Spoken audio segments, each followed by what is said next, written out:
Oração. Abra sua Bíblia em Apocalipse capítulo 9.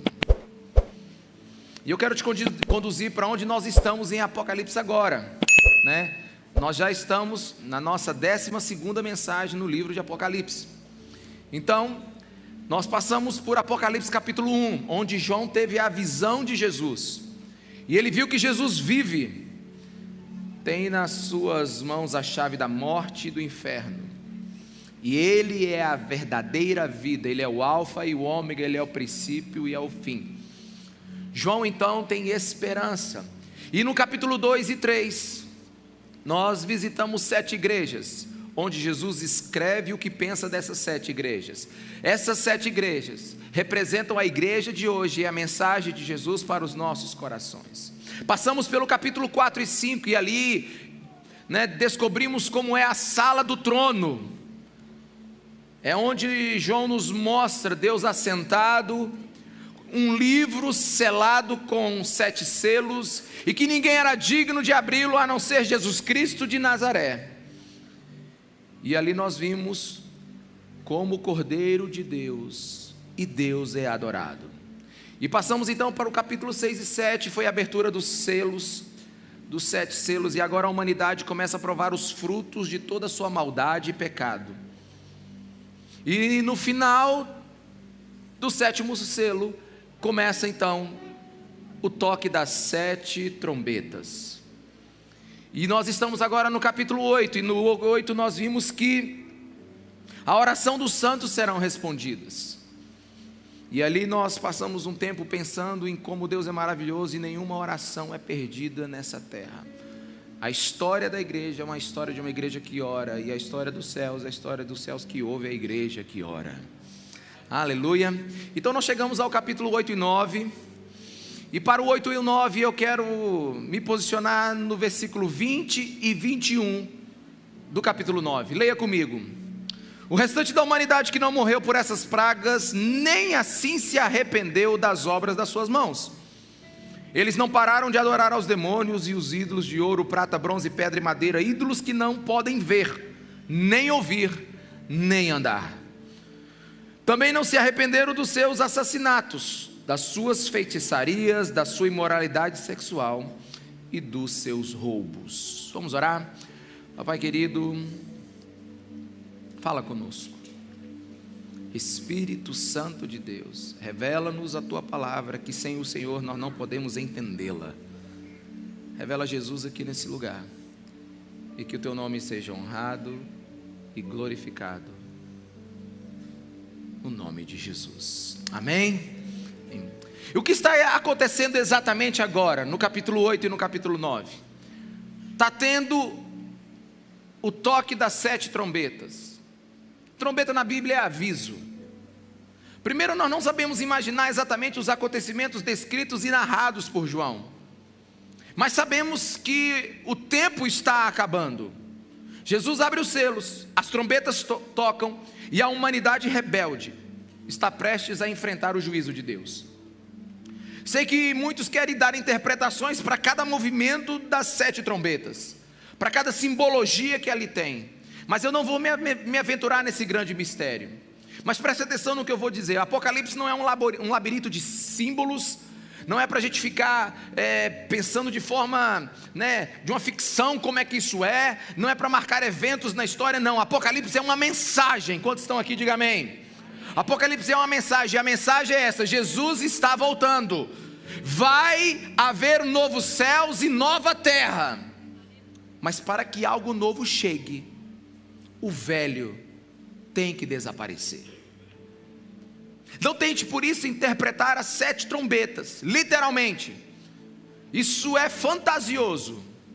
As trombetas significam a advertência, e durante todo o capítulo 8 e o capítulo 9, o que a gente percebe é que o mundo, o lugar onde a humanidade pensa que viverá para sempre, está em colapso total. E é interessante que no transcorrer do capítulo 8 e o capítulo 9, na medida que as trombetas vão sendo tocadas, a coisa na terra vai ficando cada vez mais preta. Mas as últimas 3 trombetas, elas são definitivas para o grande julgamento de Deus. Apocalipse 8,13 diz assim: enquanto eu olhava, ouvi uma águia que voava pelo meio do céu e dizia em alta voz. Isso é a profecia de Jesus para o futuro. Ai, ai dos que habitam na terra. Esse ai, ai, ai aí é juízo, juízo, juízo, por causa do toque das trombetas que está prestes a ser dado pelos três outros anjos. A águia aqui provavelmente é um anjo de olhos atentos e visão privilegiada. Em outras palavras, o que o texto está dizendo é que se a humanidade pensa que as coisas estão difíceis, elas ficarão ainda pior. Tem muita gente que pensa que o seu pecado não vai ter nenhum retorno sobre sua vida, que a sua vida rebelde diante de Deus vai ficar como, vai dar em pizza. Deixa eu te falar, meus irmãos, a Bíblia diz que Deus vai tratar com juízo o pecador que não for arrependido. Quantos estão me entendendo? Diga amém. As trombetas são um eco das pragas do Egito. Não são iguais, mas semelhantes, mas em proporções globais. E assim como no Egito, Deus destruiu os ídolos do Egito e mostrou que só existe um Deus soberano no céu e na terra. Não existe outro Salvador, outro libertador que não seja Jesus. As trombetas são os julgamentos de Deus, mas também são meios de aviso, de salvação e de misericórdia. Mas o que mais me espantou e me capturou nesses dois capítulos 8 e 9 é que, apesar de literalmente o inferno tocar a terra, nem assim alguns se arrependeram. As pessoas estão provando as consequências de seus pecados e de seus erros. O pecado está acabando com tudo. Ainda assim, não se arrependeram. E é muito importante você entender isso, porque até aqui Deus fez tudo o que podia para salvar o pecador. Literalmente Ele moveu o céu, enviando Jesus Cristo, morrendo numa cruz, ressuscitando pelos nossos pecados. E agora Ele está movendo a terra, permitindo que a humanidade colha toda a consequência da sua rebeldia, o efeito destruidor do seu pecado. E me parece que capítulo 8 e capítulo 9, o toque da sétima trombeta, me parece que é o ponto de retorno, o último ponto de retorno da humanidade. A humanidade nesse exato momento tem a sua última oportunidade para escolher entre dois caminhos. Quem passar desse ponto de retorno não poderá voltar. Quem não se arrependeu até a sétima trombeta, parece que não haverá outra oportunidade. Literalmente está na estrada para o inferno. É a Highway to Hell. Alguém conhece essa música do AC/DC? É uma profecia para aqueles que não se arrependem.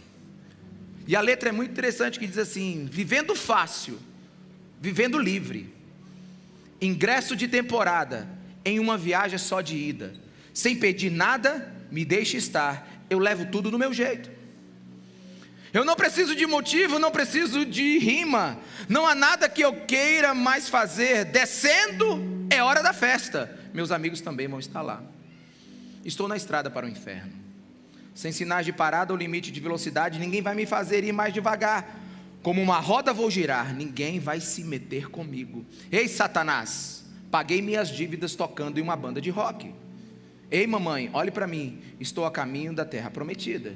Estou na estrada para o inferno e vou descer até o fim, na estrada para o inferno. Esse é o ponto de retorno, o último ponto de retorno. Para o mundo que rejeita a Deus, sua recompensa é maldição eterna. E é interessante porque, quando você escolhe pregar um livro da Bíblia, você não pode chegar num capítulo e dizer assim: vou pular ele.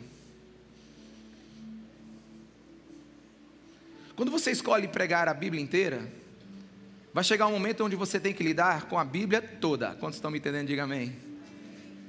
Foi tão maravilhoso quando nós pregamos sobre Apocalipse 4 e 5, foi um momento de adoração, um momento de louvor, a sala do trono, a igreja de Filadélfia, mas também tivemos que lidar com Laodiceia. Hoje nós estamos num texto onde diz assim: esse é o último ponto de retorno para o arrependimento, e Deus vai entregar aos homens a vida que eles querem. Se o homem não se arrepender, se o homem quiser uma vida sem Deus, Deus o dará, inclusive para sempre. Então Apocalipse capítulo 9 é um tempo onde a restrição divina é retirada, e literalmente o inferno é liberado para agir sobre a terra. E se você acompanhar comigo no versículo 20, eles não pararam de adorar os demônios e os ídolos de ouro, prata, bronze, pedra, madeira, ídolos que não podem ver, nem ouvir, nem andar. Apesar de tudo que está acontecendo, o homem continuou na sua rebeldia. E é interessante que o final dos tempos não será um tempo sem fé, mas vai ser um tempo de fé em ídolos, em deuses, que não é o Senhor, o nosso Deus. E há inúmeros ídolos hoje. E que serão os ídolos naquele tempo? Dinheiro, fama, poder, prazer. Tudo que domina o seu coração é um ídolo. Tudo que o seu coração é controlado, tem um cabreço sobre o seu coração, é um ídolo.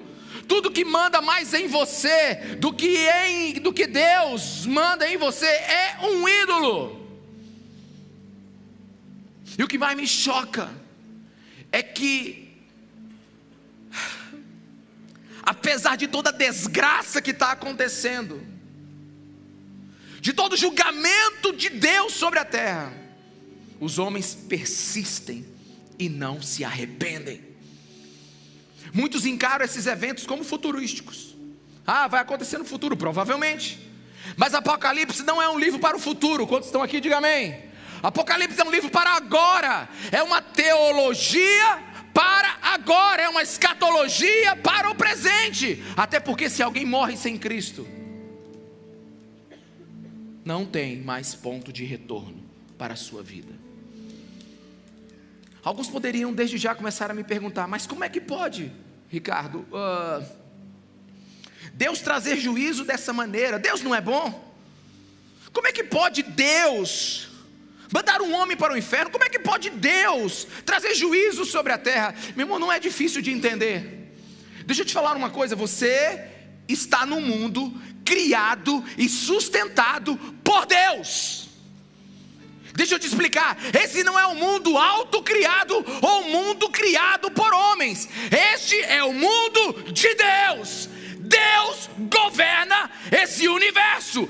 Esse universo não é regido por leis estaduais, federais, não é regido por constituições, por tratados internacionais, não é regido pela filosofia do homem desse mundo. Esse mundo tem uma lei universal e ela vem de Deus. Deus é Deus desse mundo. E se Deus é o Deus desse mundo, esse mundo funciona com as leis de Deus.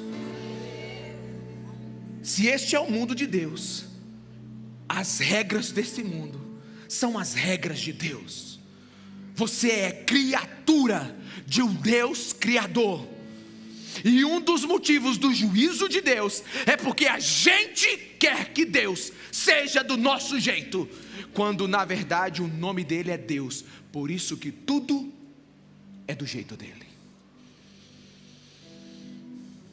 Como é que Deus pode mandar juízo sobre a terra? Como é que Deus pode julgar os homens? Essa é a lei de Deus. Deus tem caráter. Ele ama o amor e se aborrece com o ódio. Deus, Ele ama a natureza humana, mas Ele odeia o pecado que ela comete. Sabe por que a gente tem dificuldade de aceitar um Deus que manda pessoas para o inferno? Que ordena juízo, que permite sofrimento? É porque a gente criou o nosso próprio Deus. A gente esculpiu o nosso Deus. A gente criou, na verdade, um ídolo. É um Jesus ursinho de pelúcia. É uma religião a nosso favor. E nós achamos que nós podemos decidir como será a nossa vida no final. Deixa eu te falar, você é uma criatura regida pela moral de Deus. E um dia você vai ter que encontrar Deus nas regras de Deus.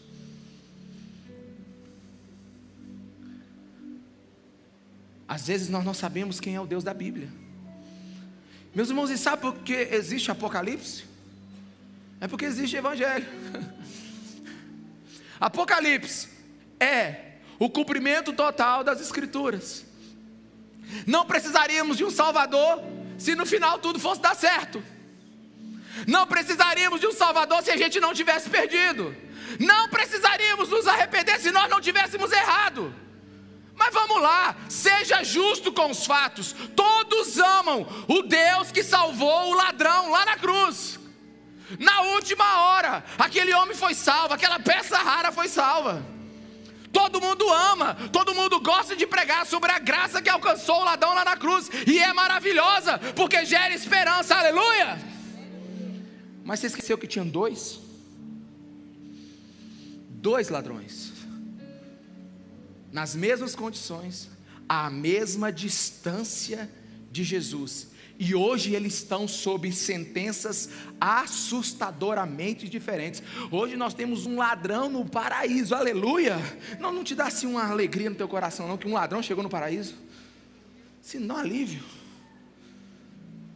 Jesus, a graça dele é poderosa o suficiente para perdoar a vida inteira de um ladrão e colocá-lo agora no paraíso com ele, aleluia. Isso nos dá esperança. Mas só que você esqueceu do segundo. O mesmo Deus que enviou Jesus para a cruz e salvou o ladrão arrependido, é o mesmo Deus que condena o outro que acha que não precisa de salvação. Quantos estão aqui? Diga amém. Então a cruz é um duplo aviso. Duplo aviso. Na cruz um ladrão é salvo para que ninguém se desespere. A esperança, mas somente um, para que você fique ligado: Deus é justo. Mas esse texto, ele é um absurdo. Apocalipse 20, 9 e 20, todas as pragas acontecendo, destruição acontecendo, morte acontecendo, aflição demoníaca, é um pandemônio. Tudo está acontecendo por causa da rebeldia e pecado do homem. E em meio a tudo isso, ainda tem alguns que não se agarram na misericórdia de Deus. Ainda tem uns que nem com tudo isso se arrependem. Sabe, existe uma expectativa nos céus de que o som das trombetas fossem altos o suficientes para falar aos ouvidos surdos. Muitos serão livres na grande tribulação, serão salvos na grande tribulação, mas a Bíblia diz que muitos passarão do ponto de retorno e estarão literalmente perdidos para sempre. Mas repito o que me impressiona: 7 trombetas, 7 catástrofes mundiais, literalmente o diabo reina sobre a terra, a humanidade em desespero, um desespero tão grande que Apocalipse capítulo 9, versículo 6 diz que naqueles dias os homens procurarão a morte, mas não a encontrarão, desejarão morrer, mas a morte fugirá deles.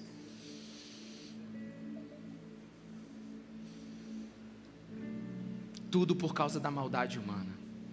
A terra se tornará tão insuportável que nem a morte será uma saída. Tudo isso acontecendo e nem assim se arrependem. Eu estou meditando nesse versículo há um bom tempo, sabe, e ainda tem gente que gasta tempo comigo perguntando assim: pastor, o cara chega para mim: pastor, o que é o que acontece ali em Apocalipse capítulo 9, do versículo 7 ao 9, que são aquelas coisas que são descritas lá? Se você for lá ver a descrição, é gafanhotos que parecem cavalos, com rosto de homens, cabelos como de mulheres, dentes como de leão, sabe, caudas que parecem ferrões de escorpiões. Aí o cara pergunta: o que é isso, pastor? Eu digo: sei lá, meu irmão, deve ser o diabo, deve ser o demônio, porque um troço desse jeito aí, Deus não criou nada desse jeito aí. Isso aí é é o resultado de toda maldade, é o resultado de toda rebeldia. Isso é a grande confusão de uma criação que se rebelou com Deus. E o cara, pastor, o que é esse gafanhoto com cauda de ferrão de escorpião? Eu digo, a minha resposta mais teológica que eu posso dar para uma pessoa nesses dias é: meu irmão, isso é o pecado e o diabo que literalmente vão ferrar a sua vida. Vai acabar com a sua vida. Sabe, as pessoas estão querendo descobrir o que é isso. Eu nem sei o que João está falando. Só que é uma mensagem que está dizendo: o juízo de Deus está chegando e alguns nem assim se arrependem.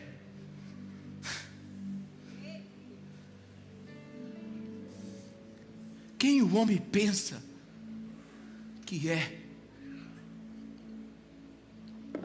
Ele é como uma neblina passageira. Nenhuma palavra do Senhor vai deixar de ser cumprida. Quem é o homem para não se dobrar diante do senhorio de Jesus Cristo de Nazaré?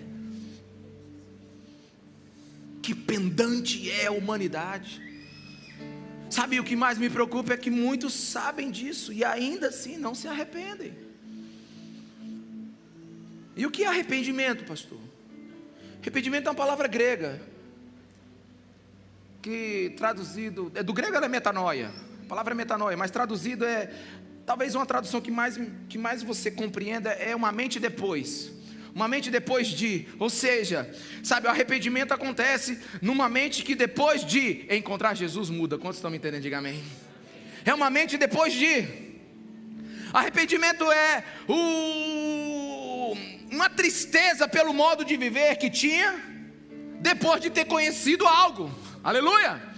Arrependimento envolve tristeza por uma forma de comportamento que você tinha anterior. É mais ou menos assim: eu estou aqui numa direção, eu estou aqui, e a minha mente é uma mente completamente mundana, é uma mente que pensa só nesse mundo, é uma mente que não tem nenhum temor ao Senhor, e de repente a graça de Deus derrama sobre mim, e eu vejo que Jesus Cristo é meu Salvador, e eu sou perdido, então eu me arrependo. Ou seja, uma mente após encontrar Jesus, uma mente depois de encontrar Jesus, então ela muda de opinião, ela caminha para outra direção. Isso é arrependimento.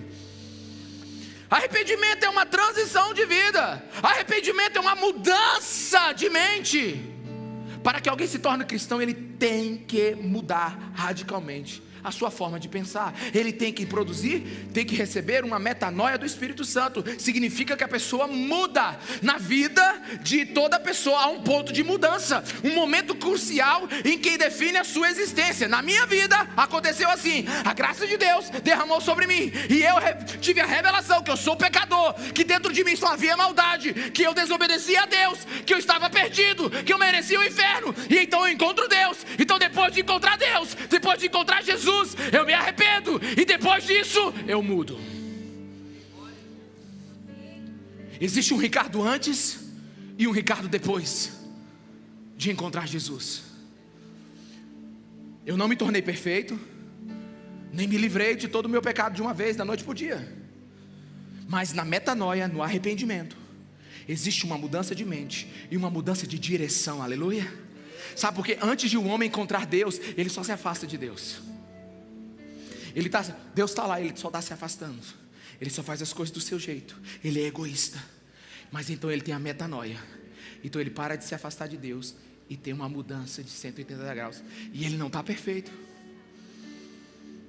Ele ainda não é muita flor que se cheire. Ele só sabe que estava errado.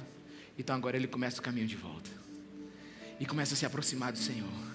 E de glória em glória, dia após dia, ele briga com o Espírito Santo, e o Espírito Santo faz cada dia mais parecido com Jesus.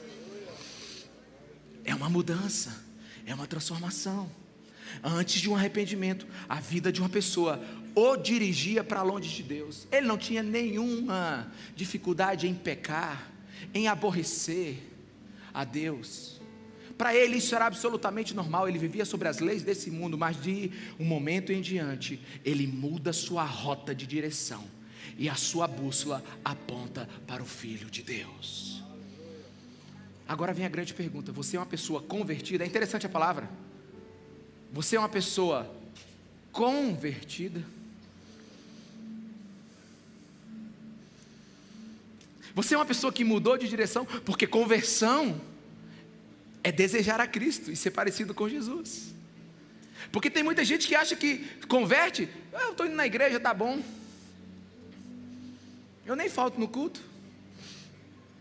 Mas a pergunta que o arrependimento faz é: olha para mim aqui, para onde você está movendo a sua vida agora? A cada dia você se aproxima ou se afasta de Jesus? Arrependimento na Bíblia, meus irmãos, é crucial. Se uma pessoa tem fé, mas não se arrependeu, a sua fé não é autêntica. A conversão é um resultado de fé e arrependimento. E sem arrependimento, não foi salvo. Me ouça com absurda atenção. Você somente nasceu de novo se houver provas concretas de um arrependimento na sua vida.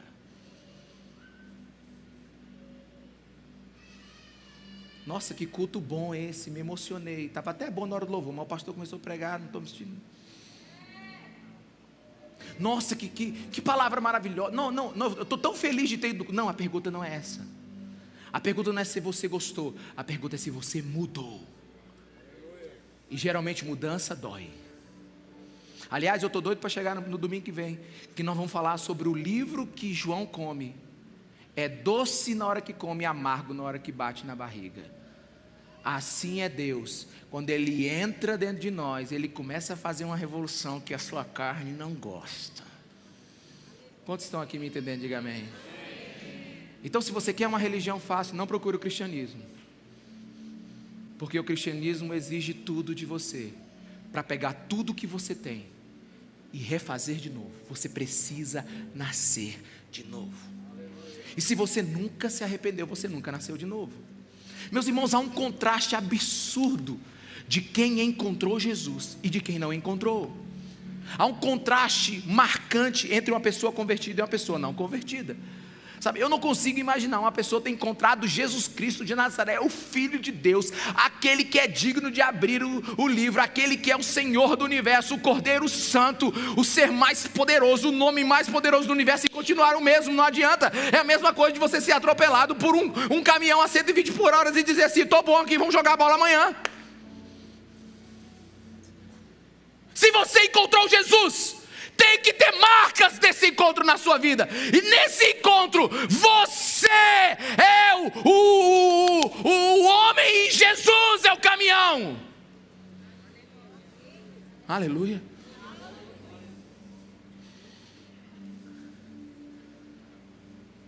Se você continua no curso normal da sua vida e diz que aceitou Jesus, desconfie que o arrependimento não chegou no seu coração. Porque o curso natural de um homem é o que, meus irmãos? A perdição. Ninguém nasce cristão. Ninguém nasce salvo. Hoje até que eu poderia fazer isso, mas as mães geralmente não gostam. Eu só fiz isso uma vez no domingo, me arrependi. Mas eu queria pegar um bebê bem lindinho aqui. Sabe aquele bebê lindo, gordinho? Bochechudo, a coisa mais linda. Uma vez eu peguei ele e botei assim. Eu digo: você está vendo essa criança linda aqui, meus irmãos? Dá close nela. Isso aqui tem o maior potencial de dar errado na vida.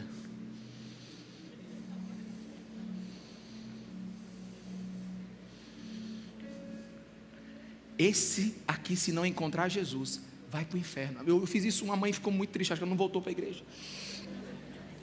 Mas é só o menino fazer 2 anos que você vai perceber que não precisa nem ensinar ele a mentir. Você precisa ensinar o menino a ser correto, a luta. Por quê? Porque a astutícia, o pecado já está no coração da criança. Nós já nascemos em pecado, meus irmãos. É por isso que é necessário arrependimento. Se você acha que é bom, ok, pode sair por essa porta e se encontrar com Deus e deixar Deus te julgar. Mas se você acha que não dá conta de lidar com a santidade de Deus e com a perfeição de Deus, se debruce de joelhos e ore até que você seja salvo pelo poder do Espírito Santo. Há evidências que você está sendo trabalhado, formado, moldado por Cristo. Porque senão, não saia para comer pizza depois do culto. Dobre os seus joelhos, e pede para a graça de Deus derramar para a sua vida, porque tua vida aqui é temporária. Você pode ganhar esse mundo inteiro, mas se você perder a sua alma, você já era. E só Deus convence o homem do pecado. Pastor, você está... Olha, pastor, você tá exagerando nessa mensagem. Pastor, você quer me deixar com medo? Não, eu quero que você fique sem um chão. Não é isso não. Irmão, não quero deixar você com medo. Pastor, você quer me converter? Não, se eu te converter, você continua perdido ainda. Quantos estão me entendendo? Diga amém. Eu estou orando para que o Espírito Santo de Deus revele quem você é, para que você tenha um encontro com a luz de Cristo, para que você veja o quanto você está distante dos caminhos do Senhor. Sabe, eu estou orando para que Deus te esmague com uma tristeza piedosa, que Deus desperte em você um senso de culpa e você se arrependa dos seus pecados. Porque se você nunca se sentiu miserável, se você nunca teve, sabe, ódio do pecado dentro de você, se você nunca ficou desesperado com esse coração traíra que você tem, que tem uma atração imparável para o pecado, você ainda não se arrependeu. E o mais louco desse texto que nós estamos estudando é que o mundo está uma desgraça colhendo os frutos da sua rebeldia, e nem assim alguns se arrependeram. Leia comigo Lucas 5:31.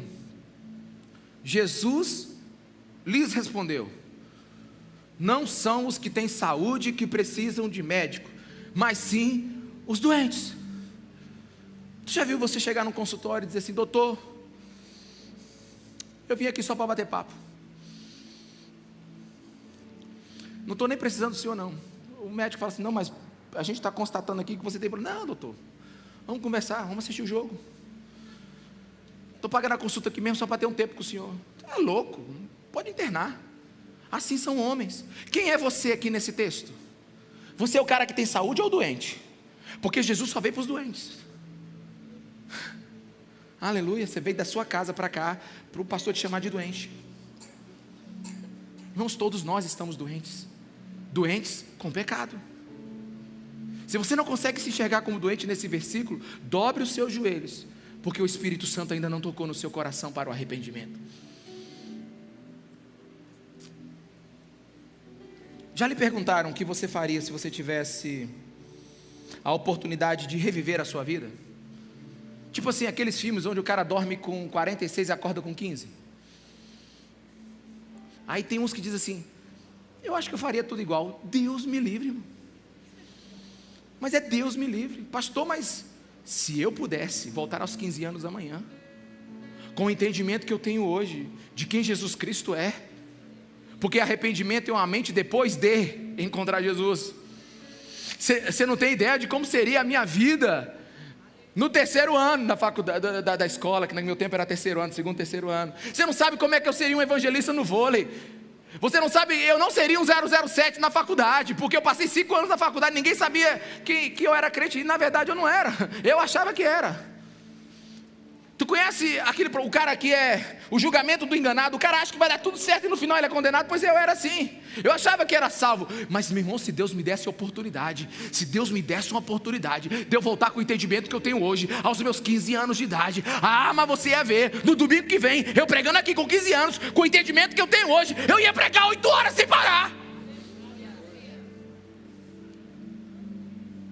Eu ia virar uma máquina para glorificar a Jesus com toda a força dos meus 15 anos para frente. Eu teria uma vida totalmente diferente.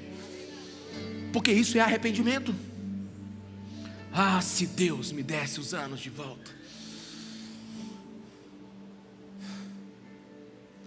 As pessoas têm uma ideia de salvação muito simplória hoje. É só acreditar num conjunto de frases e palavras. As coisas hoje são tão fáceis para ser salvo que eu nem sei se as pessoas são. O cristianismo moderno hoje facilitou a salvação. Mas olha o que é a palavra de Deus. A palavra de Deus é contrária e estranha a essa posição. Mateus 7,13, leia comigo aqui. Entre pela porta estreita, pois larga é o quê? A porta e amplo o caminho que leva ao quê? A perdição. E são muitos que entram por ela. Não existe pedágio para o inferno, meu irmão. Você passa direto. E como estreita a porta e apertado o caminho que leva à vida, são poucos que encontram. É Jesus que está dizendo isso.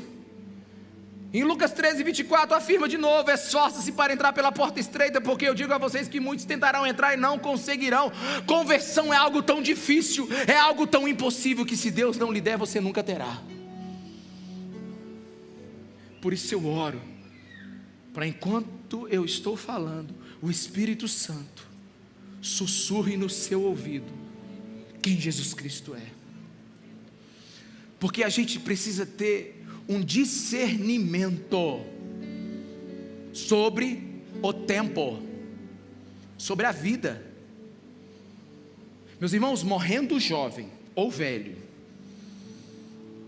de doença ou de longa velhice, de acidente ou dormindo na sua cama king, num casebre ou numa mansão, o seu destino não será selado pela forma que você morreu, mas pela condição espiritual que você morreu. Alguém aqui, meus irmãos? Alguém aqui? Então Deus não está preocupado com a sua morte, Deus está preocupado com a sua vida. Amém, meus irmãos? Deus não está preocupado em como você vai morrer, Deus está preocupado em como você vai viver. Porque tem uns que chegou ao final da linha diante de Deus e nem assim se arrependeram. Sabe, e existem vários tipos de conversões. Quem assistiu aquele filme O Poder de Deus aqui, O Poder de Deus, no YouTube? Assiste hoje, meu irmão. Em vez de pegar a sua série lá, são 55 minutinhos, assiste lá, você vai ser muito abençoado. Sabe, a fuxiqueira da cidade estava andando na rua. É forte, né? É o poder de Deus. Vou dar como é que fala? Spoilerzinho aqui. Mas você precisa ver, são 15 minutos da fofoqueira. A fofoqueira está andando na rua e de repente ela ouve alguém pregando. E ela vai chegando. E ela chega na porta e a pessoa pergunta: o que você veio fazer aqui? Ela diz: eu vim aceitar Jesus. Ela teve uma revelação da graça de Deus. E ela descobriu o quanto que ela era pecadora. Sabe, tem alguns que se arrependem assim. Tem outros que precisam de uma marteladazinha. Fica meio doentezinho ali, Jesus dá uma bagunçadinha na vida dele. Tem outros que é uma marretada. E para alguns, meus irmãos, vai ser trovões, vozes, relâmpagos e terremotos. Porque de tão obstinados que estão. Quando falamos de salvação, falamos de vida eterna. E C.S. Lewis, ele deixou uma frase que sintetiza meu pensamento aqui: Deus sussurra para nós em nossos momentos de prazer, de alegria, fala a nossa consciência, mas grita em nossa dor. A dor, ela é um megafone para despertar um mundo surdo. Qual é o meu objetivo hoje? Mostrar a eternidade para você, mostrar a temporalidade da vida, a brevidade do momento. Como não pensar agora que daqui a pouco posso não mais estar aqui e eu tive a oportunidade de me arrepender diante de Jesus. Você precisa aprender logo a diferença entre céu e terra. Porque o que vemos vai passar e o que ainda não vemos é que realmente será eterno. Então minha posição como pastor é mais do que fazer você olhar para frente. Talvez até um dia eu diga assim: amanhã vai ser bom, segunda-feira vai bater meta, amanhã é a virada na sua vida. É difícil eu falar isso, viu? Meu irmão, eu não estou preocupado com você olhar para frente, eu estou preocupado com você olhar para o alto. Você não pode perder que Deus existe, Ele vem julgar esse mundo.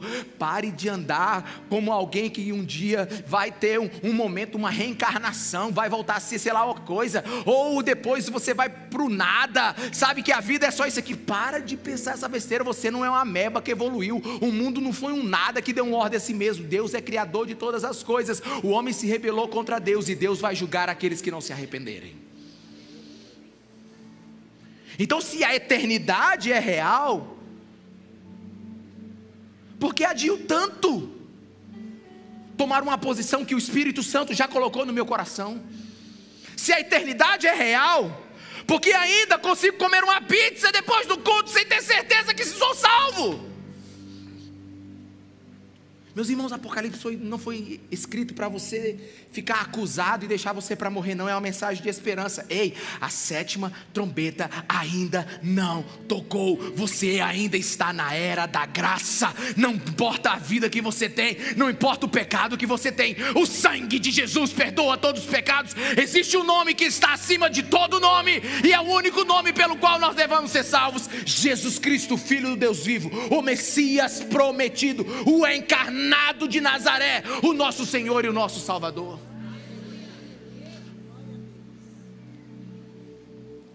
Eu oro para que Deus fale isso ao seu coração hoje. Sabe, e eu quero te falar uma verdade assustadora. É para maiores de 18 anos, tem que ter estômago para ouvir o que eu vou dizer agora. Uma pessoa está mais segura com uma arma engatilhada na sua cabeça do que dormir sem ter se arrependido.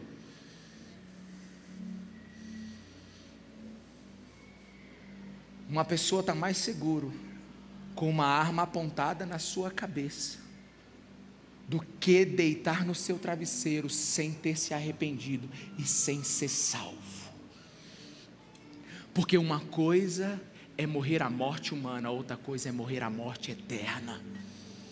Pare de brincar com Deus. Deus não é de brincadeira.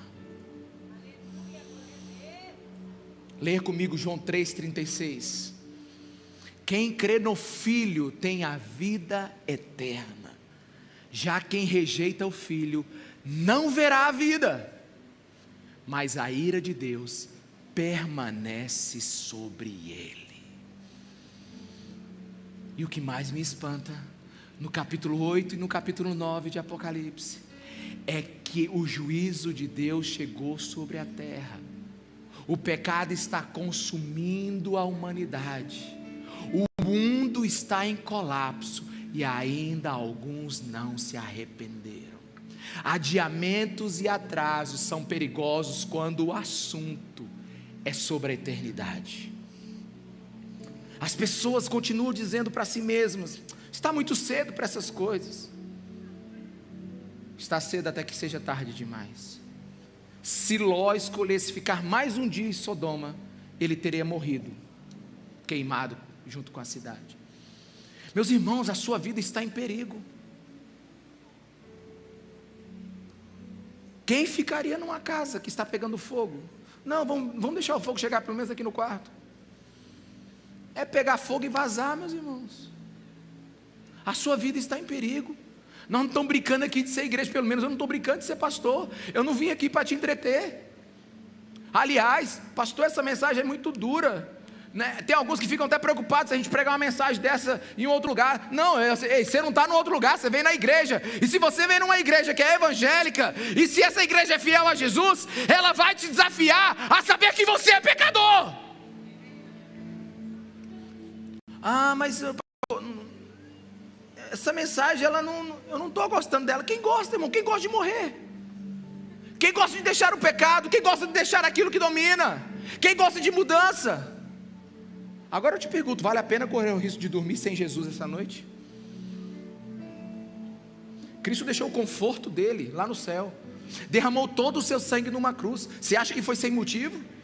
Você acha que foi só para poder fazer um H na história? Meus irmãos, se arrependa hoje. Se arrependa hoje. Um homem está no hospital. Ele tem um remédio para ser curado, mas ele nega o remédio e decide não tomar. E assina o termo dizendo que não concorda. Quem é o culpado pela morte dele? Quem é o culpado pela morte dele? Ele mesmo. Assim será a humanidade. Assim será a humanidade. Se você nunca abriu a sua Bíblia, presta atenção no que eu vou te dizer agora. Se você nunca abriu a sua Bíblia e se viu como precisando de Jesus, se você abriu sua Bíblia e nunca se viu como um fariseu, se você abriu a sua Bíblia e nunca se viu como aquele que foi responsável pela crucificação de Jesus, se você um dia nunca se viu como aquele que adorou o bezerro de ouro, se você nunca se viu como alguém que está precisando ser salvo, provavelmente o Evangelho não te alcançou. Se você é daqueles que acham assim, eu não concordo com esse livro do Apocalipse, aliás, eu não concordo com o que esses crentes dizem, eu gosto de Deus, eu acredito em Deus, mas eu não concordo com esse Deus. Presta atenção, se você ainda é daqueles que opinam como Deus vai fazer as coisas, vai decidir como vai fazer as coisas, você ainda não é um salvo, Deus ainda não é o seu Senhor. Meus irmãos, Deus matou e julgou Jesus. Você acha que você vai escapar da justiça de Deus? Faça um rápido cálculo aqui. Em Jesus o salário do pecado foi pago, a dívida foi quitada. Com Jesus, dívida quitada. Sem Jesus, dívida aberta, juros sobre juros. A palavra de Deus diz em Hebreus 7:22 que Jesus é o nosso fiador. Você sabe o que é fiador? O advogado conhece isso muito bem. É aquele que paga a dívida quando o devedor não consegue. Pois é, Jesus é o nosso fiador. Jesus é aquele que garante que diante de Deus nós somos salvos. Deixa eu te dizer uma coisa: se prepare para a execução da sua dívida com Deus, se você não tem Jesus Cristo de Nazaré. Meus irmãos, Deus não pode ser justo se Ele não punir o pecado. Não é estranho o juiz condenar um culpado.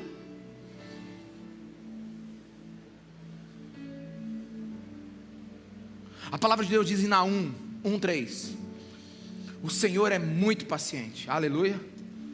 É por isso que a gente está vivo ainda. Quem pode dar uma glória a Deus aí? Aleluia, irmão.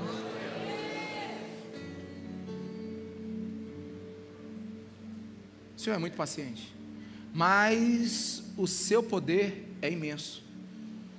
O Senhor não deixará impune o culpado. O que isso aqui diz? Ninguém passa por Deus sem prestar contas. Cedo ou tarde você vai dar de cara com Deus. Diga assim para a pessoa que está do seu lado, só para a gente não perder esse costume. Diga assim: Deus é inevitável. Ele tem tanto poder que Ele é inevitável. Mas a Bíblia continua: o seu caminho está no vendaval e na tempestade, e as nuvens são a poeira dos seus pés. Eu acho muito lindo esse texto que diz assim: quando Deus passa num lugar, Ele deixa um rastro. Nada fica como está onde Deus passa. Então, se você me diz que você encontrou Deus e você continua do mesmo jeito, eu quero te dizer que você não encontrou Deus. Você formatou o seu Deus e o aceitou. Porque onde Deus passa, a gente muda. Quem está no caminho de Deus sofrerá as consequências de Deus passando no lugar. Eu sei que muitos podem estar perguntando: pastor, mas tem tanta gente que faz tanta coisa errada e nada acontece com eles. É verdade. Alguns a conta demora a chegar, mas um dia chega. E quando ela chegar, pode ser tarde demais. Meus irmãos, quando eu leio a Bíblia de Gênesis e Apocalipse, quando eu dobro os meus joelhos, e se eu estou lendo a Bíblia certa e ouvindo o Senhor, no grande dia do julgamento, me ouça com todos os seus 8 ouvidos. Nenhum átomo do seu corpo poderá reclamar de falta de oportunidade para ter aceitado Jesus Cristo de Nazaré.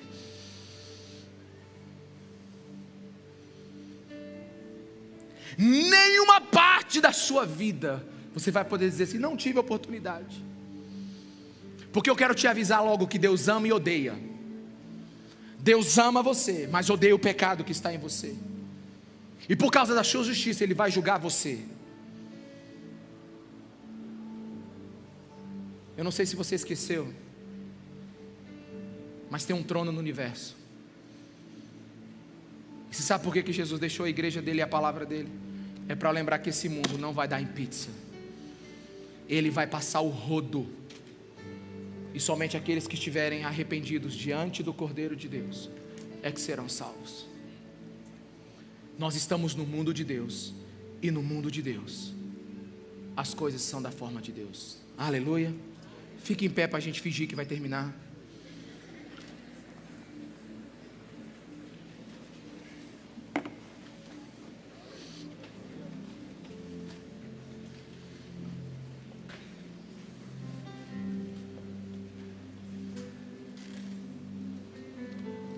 Meus irmãos, se você ouve uma mensagem e ela não te incomoda, ela não cria uma resistência na sua carne, ela não exige mudanças da sua conduta, provavelmente você não ouviu um sermão evangélico. Se o evangelho passou por você e não te mudou, é porque você não o entendeu ou nunca teve contato com ele. E se não te mudou, é porque você ainda não foi salvo, ainda não se arrependeu. E minha oração é que a graça de Deus revele Jesus Cristo para você aqui nesse lugar.